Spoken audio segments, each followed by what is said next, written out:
GeM TV நேயர்களுக்கு அன்பு வணக்கங்களை கூறிக்கொண்டு வழக்கம்போல் விநாயகப் பெருமானை வணங்கி இன்றைய 12 ராசிகளுக்கான பலன்கள்.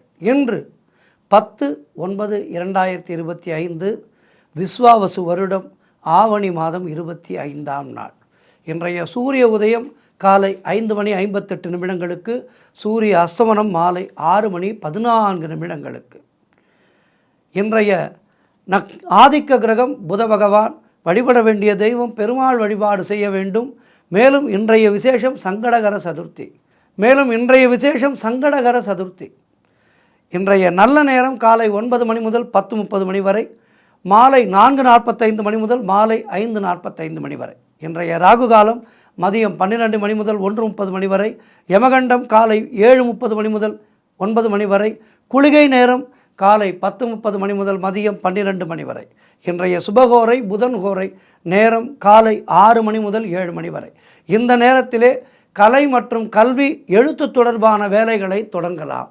வழக்கு தொடர்பாக வழக்கறிஞரை அணுகலாம். ஜாதகம் பார்ப்பதற்கும் புது கணக்கு தொடங்குவதற்கும் சிறப்பான நேரம் இந்த நேரம். கவனமாக இருக்க வேண்டிய கோரை செவ்வாய் கோரை. இந்த வேளையிலே மௌனத்தை கடைபிடிக்க வேண்டும். புதிதான எந்த முடிவுகளையும் முக்கியமான முடிவுகளையும் எடுக்கக்கூடாது. காலை 10 மணி முதல் 11 மணி வரை செவ்வாய் கோரை. இந்த நேரத்திலே கவனமாக இருக்க வேண்டும். தொடர்ந்து இன்றைய நட்சத்திரம் இன்று இரவு 7:42 வரை ரேவதி, அதன் பிறகு அஸ்வினி. இன்றைய திதி இன்று மாலை 6:44 வரை தேய்விரை திருதியை, அதன் பிறகு சதுர்த்தி திதி. இன்றைய சந்திராட்டமும் சிம்ம ராசிக்கு சந்திராட்டமும் இருக்கின்றது இரவு 7:42 வரை. ஆகவே கவனமாக இருக்க வேண்டும். பூரம் நட்சத்திரக்காரர்கள் இன்றைய நாளிலே கருப்பு நிற ஆடைகளை அணிவதை தவிர்ப்பது நல்லது. தொடர்ந்து நாம் காண இருப்பது மேஷம் முதல் மீனம் வரை உள்ள 12 ராசிகளுக்கான பலன்களை. மேஷ ராசி அன்பர்களே, இன்று சந்திரன் உங்கள் ராசிக்கு 12ஆம் இடத்திலே இருக்கின்றார். உங்களுடைய ராசி அதிபதி செவ்வாய் ராசிக்கு 6ஆம் இடத்திலே இருக்கின்றார். ஆகவே வீண் விரயங்கள் உண்டாகும், தேவையில்லாத பிரச்சனைகள் ஏற்படும். ஆகவே கவனமாக இருக்க வேண்டும். வேலை மாற்றம் ஒரு சிலருக்கு ஏற்படும். மற்றவர்களுடைய விஷயங்களிலே தலையிடக்கூடாது. யாருக்கும் ஆலோசனை சொல்லாதீர்கள். குலதெய்வ வழிபாடு வெற்றியை தரும். வீண் வாக்குவாதங்களையெல்லாம் முற்றிலும் தவிர்க்க வேண்டிய நாள். அதற்காக மௌனத்தை கடைபிடியுங்கள். அதிகம் பேசாதீர்கள். அதிகம் பேசாமல் இருந்தாலே இன்றைய நாள் உங்களுக்கு சிறப்புகளை தரும். ஆகவே மௌனத்தை கடைபிடித்து இறை அனுபவத்தை அதிகம் செய்ய வேண்டிய நாள், இறை வழிபாட்டை அதிகம் செய்ய வேண்டிய நாள் இன்றைய நாள். இன்றைய நாளிலே பெருமாள் வழிபாடு செய்யுங்கள். பெருமாள் கோவிலுக்கு சென்று துளசி வாங்கி கொடுங்கள் பெருமாளுக்கு. எதிலும் எச்சரிக்கையாக இருக்க வேண்டிய நாள் இன்றைய நாள். கவனம். ரிஷபராசி அன்பர்களே, இன்று சந்திரன் உங்கள் ராசிக்கு 11ஆம் இடத்திலே இருக்கின்றார். உங்களுடைய ராசி அதிபதி சுக்கிரன் ராசிக்கு 3ஆம் இடத்திலே இருக்கின்றார். ஆகவே எதிர்பார்த்த பணம் கைக்கு வரும். மூத்த சகோதரர்கள் மூலம் நல்ல ஆதாயங்கள் உண்டாகும். காரிய தடைகளெல்லாம் விலகி எடுக்கின்ற முயற்சிகளிலே பெரும் வெற்றி கிடைக்கும். உடல் ஆரோக்கியத்திலே நல்ல முன்னேற்றம் ஏற்படும். வீடு வண்டி வாகன மாற்றம் ஏற்படும். சுபகாரியங்கள் நடக்கக்கூடிய நல்ல நாள். தொழிலிலே நல்ல முன்னேற்றங்கள் ஏற்படும். உழைப்புக்கேற்ற ஊதியம் கிடைக்கும். கடன் பிரச்சனைகள் தீரும். நண்பர்கள் மூலம் அனுகூலம் உண்டாகும். வேலை இல்லாதவர்களுக்கு நல்ல வேலை கிடைக்கும். சிறப்பான நாள் இது. இன்றைய நாளிலே பெருமாள் வழிபாடு செய்யுங்கள். வாழ்த்துக்கள். மிதுன ராசி அன்பர்களே, இன்று சந்திரன் உங்கள் ராசிக்கு 10ஆம் இடத்திலே இருக்கின்றார். உங்களுடைய ராசி அதிபதி புதன் ராசிக்கு 3ஆம் இடத்திலே இருக்கின்றார். ஆகவே கணவன் மனைவியிடையே நல்ல ஒற்றுமை ஏற்படும். வீடு வண்டி வாகன யோகம் உண்டாகும். அரசு வகையிலே நல்ல ஆதாயங்கள் உண்டாகும். வீடு வண்டி சம்பந்தமான சிலருக்கு வீடு வண்டி வகையிலே சுப செலவுகள் உண்டாகும். புதிதாக வண்டி வாங்குவீர்கள் அல்லது வீடு வாங்குவதற்காக முன்பணம் கொடுப்பீர்கள். இப்படி நல்ல விஷயங்கள் நடக்கும். தாய் வழி சொந்தங்களின் உதவிகள் எல்லாம் கிடைக்கின்ற நாள். திருமணம் போன்ற சுபகாரிய பேச்சுவார்த்தைகள் இனிதே முடியும். மொத்தத்தில் மனம் சந்தோஷமாக இருக்கின்ற நல்ல நாள். பொருளாதாரம் திருப்திகரமாக இருக்கும். உடல் ஆரோக்கியம் நன்றாக இருக்கும். இன்றைய நாளிலே பெருமாள் வழிபாடு செய்யுங்கள். வாழ்த்துக்கள். கடகராசி அன்பர்களே, இன்று சந்திரன் உங்கள் ராசிக்கு 9ஆம் இடத்திலே இருக்கின்றார். ஆகவே உடல் ஆரோக்கியத்திலே நல்ல முன்னேற்றம் உண்டாகும். எதிர்பார்த்த விஷயங்கள் எல்லாம் நல்லபடியாக நடக்கும். குழந்தை பாக்கியத்திற்காக காத்திருக்கின்ற தம்பதிகளுக்கு சந்தான பிராப்தி உண்டாகும். நினைத்தது அனைத்தும் நல்லபடியாக நடக்கக்கூடிய நல்ல நாளாக இருக்கின்றது. அலுவலகத்திலே புதிய பொறுப்புகள் மகிழ்ச்சியை தரும். தொழில் மற்றும் வியாபாரத்திலே நல்ல லாபங்கள் உண்டாகும். திருமணம் போன்ற சுபகாரிய பேச்சுவார்த்தைகள் கைகூடி வரும். உத்தியோக உயர்வும் பதவி உயர்வும் உண்டாகும். குழந்தைகளால் மகிழ்ச்சி உண்டாகும். சிறப்பான நாள் இது. சிந்தை மகிழும் நாள் இது. இன்றைய நாளிலே பெருமாள் வழிபாடு செய்யுங்கள். வாழ்த்துக்கள். சிம்ம ராசி அன்பர்களே, இந்த சந்திரன் உங்கள் ராசிக்கு 8ஆம் இடத்திலே இருக்கின்றார். உங்களுடைய ராசி அதிபதி சூரியன் ராசியிலேயே இருக்கின்றார். ஆகவே இன்றைய நாள் உங்களுக்கு சந்திராட்டமும் இருக்கின்றது. மௌனத்தை கடைபிடியுங்கள். குலதெய்வத்தை அதிகம் நினைத்து கொள்ளுங்கள். இஷ்ட தெய்வ வழிபாடு செய்யுங்கள். விநாயகர் கோவிலுக்கு சென்று வழிபாடு செய்யுங்கள். இன்றைய நாளிலே கடன் பிரச்சனைகள் அதிகமாகும். தேவையில்லாத பயத்தை தவிர்த்து கொள்ளுங்கள். வேலை மாற்றம் ஒரு சிலருக்கு ஏற்படும். உடல் ஆரோக்கியத்திலே மிகுந்த கவனம் தேவை. குலதெய்வ வழிபாடு மன அமைதியை தரும். வேலை செய்யும் இடத்திலே மிக கவனமாக இருக்க வேண்டும். கோபத்தை முற்றிலுமாக தவிர்க்க வேண்டிய நாள். எதிலும் எச்சரிக்கையாக இருக்க வேண்டிய நாள். இறை வழிபாட்டில் அதிகம் கவனம் செலுத்துங்கள். வாழ்த்துக்கள். கன்னி ராசி அன்பர்களே, இந்த சந்திரன் உங்கள் ராசிக்கு 7ஆம் இடத்திலே இருக்கின்றார். உங்களுடைய ராசி அதிபதி புதன் ராசிக்கு 12ஆம் இடத்திலே இருக்கின்றார். ஆகவே கணவன் மனைவிக்குள் இருந்து வந்த பிரச்சனைகள் எல்லாம் சரியாகும். புதிதாக வேலை தேடிக் கொண்டிருப்பவர்களுக்கு நல்ல வேலை கிடைக்கும். திருமண பேச்சுவார்த்தைகள் சுபமாக முடியும். மனம் சந்தோஷமாக இருக்கும். கூட்டு தொழில் செய்பவர்களுக்கு அதிலே நல்ல லாபங்கள் ஏற்படுகின்றன. நினைத்த காரியங்கள் அனைத்தும் நல்லபடியாக நடைபெறக்கூடிய நல்ல நாளாக இருக்கின்றது இன்றைய நாள். இன்றைய நாளிலே மேலும் வெற்றிகளை பெறுவதற்கு என்ன செய்ய வேண்டும்? பெருமாள் வழிபாடு செய்ய வேண்டும். வாழ்த்துக்கள். துலாம் ராசி அன்பர்களே, இன்று சந்திரன் உங்கள் ராசிக்கு 6ஆம் இடத்திலே இருக்கின்றார். உங்களுடைய ராசி அதிபதி சுக்கிரன் ராசிக்கு 10ஆம் இடத்திலே இருக்கின்றார். ஆகவே வேலை மாற்றம் ஒரு சிலருக்கு ஏற்படும். கூட்டு தொழிலிலே மன வருத்தங்கள் உண்டாகலாம். குலதெய்வ வழிபாடு மன அமைதியை தரும். காரிய தடைகள் ஏற்பட்டு விலகும். அலுவலகத்திலே வீண் வாதங்களை எல்லாம் தவிர்க்க வேண்டிய நாள். உடல் ஆரோக்கியத்திலே மிகுந்த எச்சரிக்கையாக இருக்க வேண்டும். குடும்பத்திலே கணவன் மனைவிக்குள் சண்டை சச்சரவுகள் ஏற்பட்டு விலகும். வீடு வண்டி சம்பந்தமான விரய செலவுகள் சிலருக்கு ஏற்படலாம். திருமணம் போன்ற சுபகாரிய பேச்சுவார்த்தைகள் சற்று தாமதமாகும். உடல் உழைப்பு அதிகமாகும். வருமானம் குறைவாக இருக்கும். உத்தியோகத்திலே இருப்பவர்கள் பணியிலே கூடுதல் கவனம் செலுத்த வேண்டிய நாள். தொழில் மற்றும் வியாபாரத்திற்காக புதிய முதலீடுகளை தவிர்க்க வேண்டிய நாள் இன்றைய நாள். இன்றைய நாளிலே வெற்றிகளை பெறுவதற்கு பெருமாள் வழிபாடு செய்யுங்கள். வாழ்த்துக்கள்.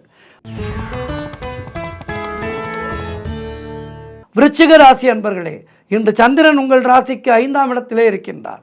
உங்களுடைய ராசி அதிபதி செவ்வாய் ராசிக்கு 11ஆம் இடத்திலே இருக்கின்றார்.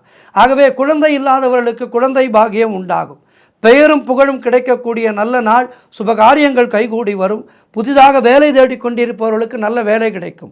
தொழில் மற்றும் வியாபாரத்திலே நல்ல லாபங்கள் உண்டாகும். கடன் பிரச்சனைகள் முற்றிலுமாக தீரும். பதவி உயர்வோடு வேலை மாற்றம் ஒரு சிலருக்கு உண்டாகும். திடீர் பணவரவுகள் உண்டாகும். திருமண பேச்சுவார்த்தைகள் சுபமாக முடியும். குடும்பத்திலே ஒற்றுமை சந்தோஷத்தை தரும். மொத்தத்தில் இன்றைய நாள் எல்லா வகையிலும் உங்களுக்கு ஏற்றமும் மாற்றமும் தருகின்ற நல்ல நாளாக இருக்கின்றது. பெருமாள் வழிபாடு செய்யுங்கள். வாழ்த்துக்கள். தனுசு ராசி அன்பர்களே, இந்த சந்திரன் உங்கள் ராசிக்கு 4ஆம் இடத்திலே இருக்கின்றார். உங்களுடைய ராசி அதிபதி குரு ராசிக்கு 7ஆம் இடத்திலே இருக்கின்றார். ஆகவே வீடு வண்டி வாகன யோகம் உண்டாகும். சொந்த நிலம் வாங்குவதற்கான முயற்சிகளிலே இறங்குவீர்கள். அதிலே வெற்றி பெறுவீர்கள். ரியல் எஸ்டேட் வேலை செய்பவர்களுக்கு நல்ல லாபங்கள் வரக்கூடிய நாள். உங்களுடைய முயற்சிகள் எல்லாம் பெரும் வெற்றி பெறுகின்ற நல்ல நாள். பணவரவு அதிகரிக்கும். உத்தியோகத்திலே இருப்பவர்களுக்கு சம்பள உயர்வு அதிகரிக்கும். பதவி உயர்வு இடமாற்றம் போன்றவை கிடைக்கும். திருமண பேச்சுவார்த்தைகள் சுபமாக முடியும். நினைத்ததெல்லாம் நல்லபடியாக நடக்கக்கூடிய நல்ல நாளாக இருக்கின்றது. குலதெய்வ வழிபாடு அனுகூலத்தை தரும். முன்னோர்களுடைய ஆசீர்வாதம் பரிபூர்ணமாக கிடைக்கின்ற நல்ல நாள் இன்றைய நாள். இன்றைய நாளிலே பெருமாள் வழிபாடு செய்யுங்கள். வாழ்த்துக்கள். மகர ராசி அன்பர்களே, இந்த சந்திரன் உங்கள் ராசிக்கு 3ஆம் இடத்திலே இருக்கின்றார். உங்களுடைய ராசி அதிபதி சனி ராசிக்கு 2ஆம் இடத்திலே இருக்கின்றார். ஆகவே நீங்கள் எடுக்கின்ற முயற்சிகள் எல்லாம் பெரும் வெற்றி பெறும். இளைய சகோதரர்கள் மூலம் அனுகூலம் உண்டாகும். ஷேர் மார்க்கெட்டிலே வேலை பார்ப்பவர்களுக்கெல்லாம் லாபகரமான நாளாக இருக்கின்றது. அலுவலகத்திலே வேலை மாற்றம் ஒரு சிலருக்கு ஏற்படும். கூட்டு தொழிலிலே நல்ல லாபங்கள் வரக்கூடிய நாள். பொருள் வரவும் தனலாபமும் அதிகரிக்கும். திடீர் அதிர்ஷ்டங்கள் சிலருக்கு தேடி வரும். தந்தை உறவு வழியிலே நல்ல அனுகூலங்கள் உண்டாகும். உடல் ஆரோக்கியம் முன்னேற்றம் தரும். கடன் தொல்லைகள் விலகும், நண்பர்கள் மூலம் எதிர்பார்த்த உதவிகள் கிடைக்கும். சிறப்பான நாளாக இருக்கின்றது. பெருமாள் வழிபாடு செய்யுங்கள். வாழ்த்துக்கள். கும்பராசி அன்பர்களே, இந்த சந்திரன் உங்கள் ராசிக்கு 2ஆம் இடத்திலே இருக்கின்றார். உங்களுடைய ராசி அதிபதி சனி ராசியிலேயே இருக்கின்றார். ஆகவே திருமணம் போன்ற சுபகாரிய பேச்சுவார்த்தைகள் இன்றைய நாளிலே இனிதே முடியும். உறவினர்களோடு இருந்து வந்த மனவர்த்தங்கள் எல்லாம் தீரும். தொழில் மற்றும் வியாபாரத்திலே சிறப்பான முன்னேற்றம் ஏற்படும். அலுவலகத்திலே இருந்து வந்த நெருக்கடிகள் குறையும். கடன் பிரச்சனைகள் தீரும். பொருளாதாரம் திருப்திகரமாக இருக்கும். பிள்ளைகளால் பெருமை ஏற்படும். வாழ்க்கை துணையால் மகிழ்ச்சி உண்டாகும். பழைய பாக்கிகள் வசூலாகும். காரிய வெற்றிகள் உண்டாகின்ற நல்ல நாள். மனம் சந்தோஷமாக இருக்கும். சிறப்பான நாள் இது. பெருமாள் வழிபாடு செய்யுங்கள். வாழ்த்துக்கள். இறுதியாக மீனராசி அன்பர்களே, இன்று சந்திரன் உங்கள் ராசியிலேயே இருக்கின்றார். உங்களுடைய ராசி அதிபதி குரு ராசிக்கு 4ஆம் இடத்திலே இருக்கின்றார். ஆகவே மனம் சந்தோஷமாக இருக்கும். உங்களுடைய முயற்சிகள் எல்லாம் வெற்றியை பெறும். உடல் ஆரோக்கியம் திருப்திகரமாக இருக்கும். பணவரவு அதிகரிக்கும். பொருளாதாரம் சிறப்பாக இருக்கும். தொட்டதெல்லாம் பொன்னாகக்கூடிய அற்புதமான நாள். கடன் பிரச்சனைகள் முடிவுக்கு வரும். சிறப்பான நாளாக இன்றைய நாள் இருக்கின்றது. இன்றைய நாளிலே மேலும் வெற்றிகளை பெறுவதற்கு என்ன செய்ய வேண்டும்? பெருமாள் வழிபாடு செய்ய வேண்டும். மாலையிலே விநாயகப் பெருமானை வழிபாடு செய்ய வேண்டும். வாழ்த்துக்கள். 12 ராசியினருக்கும் இன்றைய நாள் சிறப்பாக இருக்க பிரார்த்திக்கின்றேன். நன்றி, வணக்கம். இன்றைய ஆன்மீக தகவல். ஸ்ருதி ஸ்மிருதி புராணானாம் ஆலயம் கருணாலயம் நமாமி பகவத் பாத சங்கரம் லோக சங்கரம். ஜெய ஜெய சங்கரார சங்கரா. குருவே துணை. குருப்யோ நமக. அவ்வப்போது இந்த ஆன்மீக தகவலிலே காஞ்சி மகா சுவாமிகளை பற்றிய அற்புதங்களை எல்லாம் நாம் அவ்வப்போது பார்த்து கொண்டிருக்கின்றோம். அந்த வகையிலே இன்றைய நாளிலே அவர் வாழ்விலே நடந்த ஒரு அதிசயத்தையும் அற்புதத்தையும் காண இருக்கின்றோம். ஒரு முறை மகாபெரியவர் திருநெல்வேலி மாவட்டத்திலே பாபநாசத்திலே முகாமிட்டிருந்தார். அதாவது சந்நியாச தர்மம் என்பது ஒரே இடத்திலே தங்கக்கூடாது. பல ஊர்களுக்கு சென்று ஆன்மீகத்தை பரப்ப வேண்டும். பலருக்கும் சமய அறிவை போதிக்க வேண்டும். இதுதான் ஒரு சந்நியாச தர்மம். அந்த வகையிலே பாபநாசத்திலே முகாமிட்டிருந்தார் மகாபெரியவர். அவர் அங்கே இருக்கின்றார் என்ற செய்தியை கேட்டு சுற்றுவட்டார பகுதிகளிலே இருந்தெல்லாம் ஏராளமான பக்தர்கள் கூட்டமாக வந்து மகா சுவாமிகளை தரிசித்து அவருடைய ஆசைகளை அனுகிரகத்தை பெற்று சென்றனர். இந்த வேளையிலே நான் ஒரு சிறு விஷயத்தை உங்களுக்கு எல்லாம் பதிவு செய்ய விரும்புகின்றேன். காஞ்சி காமகோடி மடம் என்பது ஏதோ ஒரு குறிப்பிட்ட சாராருக்கானது மட்டும் அல்ல. அது இந்துக்கள் அனைவருக்குமான ஒரு அற்புதமான இடம். இந்துக்கள் எல்லோருக்கும் காஞ்சி மகா சுவாமிகள் காஞ்சி மடம் என்பது சொந்தம். ஆகவே ஏதோ அது ஒரு குறிப்பிட்ட ஜாதியினருக்கு மட்டும் என்று நினைக்கக்கூடாது. காஞ்சி மகா சுவாமிகளை தரிசிப்பதற்காக எல்லா வகுப்பினரும் வந்து அவரிடம் ஆசி பெற்று செல்வார்கள். அந்த வகையிலே சுற்றுவட்டார பகுதிகளிலே இருந்தெல்லாம் நிறைய மக்கள் கூட்டமாக வந்து மகா சுவாமிகளை தரிசித்து அனுகிரகம் பெற்று சென்றனர். இந்த மகாபெரியவர் தங்கியிருந்த இடத்திற்கு அருகே ஒரு பார்வையற்ற தம்பதியினர் கையிலே பார்வையில்லாத ஒரு கைக்குழந்தையோடு பிக்ஷை எடுத்து கொண்டிருந்தார்கள். சென்னையிலே ஒரு மிகப்பெரிய செல்வந்தர் மகாபெரியவர் முகாமிட்டிருக்கின்ற இடத்திற்கெல்லாம் சென்று மகாபெரியவருடைய அனுகிரகம் பெறுவதை வழக்கமாக கொண்டிருந்தார். பெரியவர் பாபநாசத்திலே இருக்கின்றார் என்பதை தெரிந்து அந்த செல்வந்தர் பாபநாசத்திற்கு வந்து மகாபெரியவருடைய அனுகிரகத்தை பெற்று செல்ல வந்தார். அந்த பிக்ஷை எடுத்து கொண்டிருக்கின்ற தம்பதி இந்த செல்வந்தரிடமும் பிக்ஷை கேட்டிருக்கிறது. அவ்வளவுதான், ஆத்திரம் வந்துவிட்டது அந்த மிகப்பெரிய தனவந்தருக்கு. சாதாரணமாகவே பணக்காரர்களுக்கு ஏழைகளை பார்த்தால் எள்ளி நகையாட தோன்றும். அதுவும் இவர் ஏற்கனவே சற்று கோபக்காரர் போல. மகாபெரியவரை தரிசிக்க வருகின்ற வேளையிலே இந்த பார்வையில்லாத தம்பதியரை பார்த்தவுடன் அவருக்கு கோபம் தலைக்கேறி விட்டது. கோபத்திலே அந்த தம்பதியை வாய்க்கு வந்தபடி திட்டிவிட்டு அவர்களை எட்டி உதைத்துவிட்டு முகாமுக்குள் நுழைந்தார். அதாவது மகாபெரியவர் தங்கியிருக்கின்ற அந்த குடிலுக்குள் நுழைந்து விட்டார். மகாபெரியவருக்கு அவர் உண்மையிலேயே மகாபெரியவர், எல்லோரும் சமம் என்கின்ற ஒரு நிலைப்பாடு உடையவர். அவர் சர்வவியாபி, அனைத்தையும் அறிந்தவர். அவர் வெளியிலே நடந்த இந்த நிகழ்வை அறிந்து கொண்டு விட்டார். முகாமுக்குள் இந்த தனவந்தர் நுழைந்தார். அதாவது மிகப்பெரிய பணக்காரர் அல்லவா நுழைந்தார். அங்கே மகாபெரியவர் நிறைய பக்தர்களோடு பேசிக்கொண்டிருந்தார். இவரை அவர் பார்க்கவே இல்லை. அதாவது மகாபெரியவர் இந்த தனவந்தரை பார்க்கவே இல்லை. இவர் தான் வந்திருக்கின்றோம் என்பதை எப்படியோ பெரியவருக்கு தெரியப்படுத்துகின்றார். ஆனால் மகாபெரியவர் இவரை பார்க்கவே இல்லை. எல்லா பக்தர்களிடமும் பேசி முடித்த பிறகு இவர் கையிலே வைத்திருந்த தட்டிலே புஷ்பங்கள், பழ வகைகள், மஞ்சள், குங்குமம் முதலிய பொருட்களோடு மகாபெரியவரை எப்படியேனும் அவரை தரிசிக்க வேண்டும் என்று அணுகிக் கொண்டே இருந்தார். மகாபெரியவர் முன்பு எல்லாவற்றையும் சமர்ப்பித்துவிட்டு, பெரியவா, நான் சென்னையிலே இருந்து உங்களுடைய தரிசனத்துக்காக வந்திருக்கின்றேன், என்னை ஆசீர்வாதம் பண்ணணும் என்றார். அடுத்து என்ன நடக்கப் போகின்றதென முகாமிலே இருக்கின்ற பக்தர்கள் எல்லாம் அவளோடு பார்த்து கொண்டிருந்தார்கள். மகாபெரியவர் மிகுந்த கோபத்தோடு முகாமுக்கு வெளியே பிக்ஷை எடுத்து கொண்டிருந்த தம்பதியை என்ன பண்ண என்று கேட்டார். அவ்வளவுதான், ஆடி போய்விட்டார் அந்த செல்வந்தர். மகாபெரியவர் அடுத்து என்ன சொல்லப் போகிறார் என அவளோடு பக்தர்கள் எல்லாம் பார்த்து கொண்டிருந்தார்கள். சாஷ்டாங்கமாக மகாபெரியவருடைய திருவடிகளிலே விழுந்து நமஸ்கரித்து தேம்பி தேம்பி அழ ஆரம்பித்து விட்டார் அந்த செல்வந்தர். மகாபெரியவா மிக கடுமையான கோபத்தோடு, ஏண்டா, உன்னால் அந்த பிக்ஷை எடுக்கிற தம்பதிக்கு எதுவும் கொடுக்க முடியலன்னா என்னால் ஒன்றும் கொடுக்க முடியாதுன்னு சொல்லிட்டு போக வேண்டியது. அதை விட்டு பாவம், அவளை கண்டபடி திட்டினது மட்டுமல்லாமல் அடித்து உதைச்சிருக்க, நீ செஞ்ச பாவத்துக்கு பிராயச்சித்தமே இல்லை என்று மகாபெரியவர் கடுமையான கோபத்தோடு கூறினார். அவ்வளவுதான், அந்த செல்வந்தர் அரண்டு போய்விட்டார்.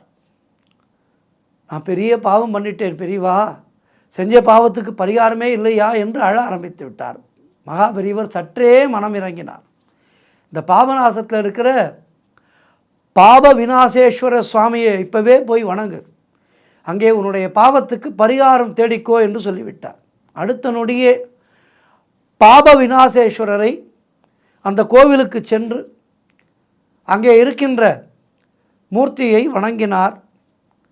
இந்த தனவந்தர் செய்த பாவம் தீருவதற்கான பரிகாரத்தை வேண்டி அழத் தொடங்கிவிட்டார். அன்று இரவிலே அந்த செல்வந்தருடைய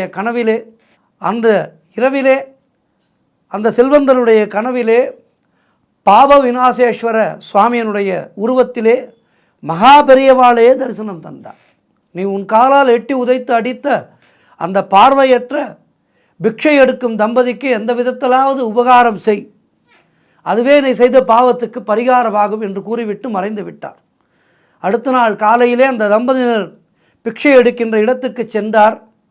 அந்த செல்வந்தர் பார்வையற்ற தம்பதியரை பார்த்தார். தேம்பி தேம்பி அழுது கொண்டே அந்த பார்வையற்ற நபரின் கையை பிடித்து கொண்டு, நான் மிகப்பெரிய பாவம் செய்துவிட்டேன், நான் செய்த பாவத்திற்கு பரிகாரமாக உங்களுக்கு கண் பார்வை கிடைக்கும் பொருட்டு நானே உங்கள் மூவருடைய கண் சிகிச்சைக்கு செலவு செய்வேன் என்று சொல்லி, உங்களுக்கு தொழில் ரீதியாக உதவி செய்யும் பாக்கியத்தை சாட்சாத் பாப விநாசேஸ்வர சுவாமியே எனக்கு அருளி இருக்கின்றார், இதை நீங்கள் தயவு செய்து நிராகரித்து விட வேண்டாம் என கூறிக்கொண்டே தன் பையிலே வைத்திருந்த காசோலையை எடுத்து அந்த தம்பதிகளுக்கு கொடுத்து விட்டார்.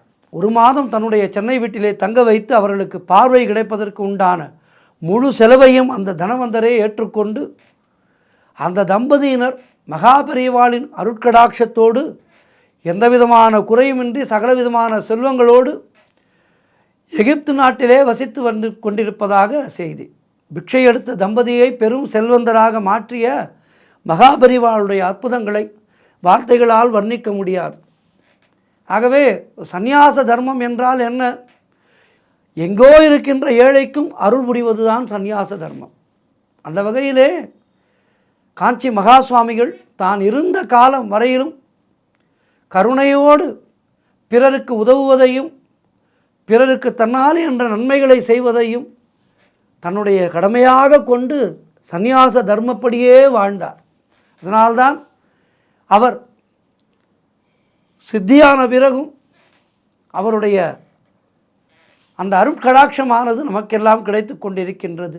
அபார கருணா சிந்தும் ஞானதம் சாந்த ரூபினம் ஸ்ரீ சந்திரசேகர குரும் பிரணமாமி முதான்வகம் என்று அவருடைய பொற்பாதங்களுக்கு நமஸ்காரம் செய்யலாம். அபார கருணா சிந்தும் ஞானதம் சாந்த ரூபினம் ஸ்ரீ சந்திரசேகர குரு பிரணமாமி முதான்வகம் என சொல்லி அவருடைய பாதார விந்தங்களுக்கு நமஸ்காரம் செய்யலாம்.